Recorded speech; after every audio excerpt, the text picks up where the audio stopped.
सिङाव थानाय सिसुबारि गामियाव नै दानि बे बोथोराव दैबानाजों जोंनि बे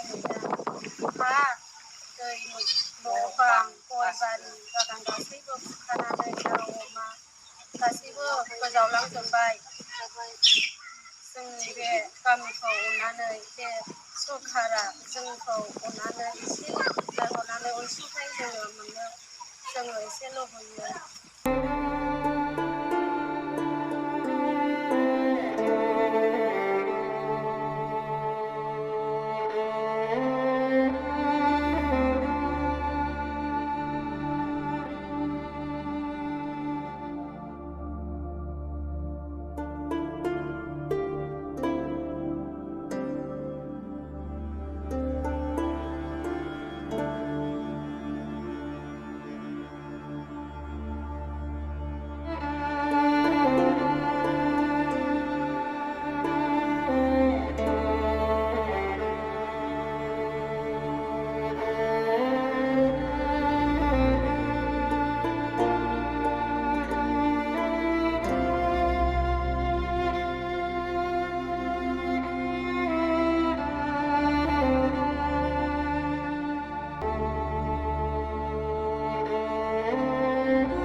तो भिडिअखौ नोंथांमोना नुखाजोब्बायानो जानो हागौ आरो लोगोसेनो नोंथांमोना आरबि फिल्म प्रडाक्शन होनबाथ' मिथिखायानो नङा होमबा तो बे जाथाया दाख्लै नोंथांमोना मिथिखाबायानो प्रकाश आदा होनाय आरो MJN होनायाव तो बाक्सा जिल्लानि खैला मैला होननाय जायगायाव माने दैबाना जादोंमोन आरो बिनि पाब्लिकफ्रा गासैबो गावसोरनि धोन सम्पति खोमानांदोंमोन तो बिनि थाखायनो आदा प्रकाश नार्जारिनि चेनेलाव एबा BM सोदोब चेनेलाव बियो फार्स्टआव फैदोंमोन निउस महरै जे बिथांमोननो हेल्प होनांगौ तो आदा प्रकाश मोननिया जोबनानै थांबाय आरो लोगोसेनो दायो जों नुनो मोनदों ससियेल मिडियानि गेजेरजों आरबि फिल्म प्रडाक्शननि गासै टीमाबो थांनानै बिथांमोनखौ हेल्प होदों तो आरबि फिल्म प्रडाक्शन होननानै बुंब्लाथ' नोंथांमोना सिनायजोबखायानो जोंनि बर'नि हामसिन साबसिन आरो मोजांसिन बयनिख्रुइबो फिल्म दिहुनगिरिफोर नङा होमबा तो बर'फोरनि गेजेराव थि सिरिज होनबाबो जागोनदां नङा होमबा तो जेखियानो जाया मानोथ' नोंथांमोना नुखाबायानो तो बियो रिया ब्रह्म आब'नि एबा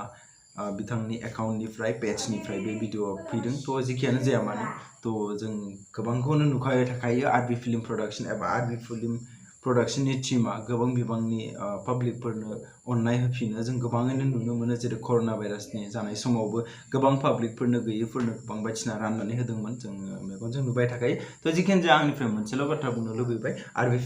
आरबि फिल्म प्रडाक्शन लं लिभ आरो लोगोसेनो आरबि फिल्म प्रडाक्शननि टीमनि गासैसिमबो मोजाङै मोजां जाहाथे बिथांमोननि जिउआ दावगालाङो आरो लोगोसेनो जोंनि बर' पाब्लिकफोरखौ मोजां एन्टारटेनमेन्ट खालामलांनायजों लोगोसेनो बेफोरबायदिनो पाब्लिकनि दुखु सुखुखौ अरायबो नायबाय थालांनो हाथों आरो बिथांमोननि चेनेला बिथांमोननि थांखिया अरायबो जाफुंलांथों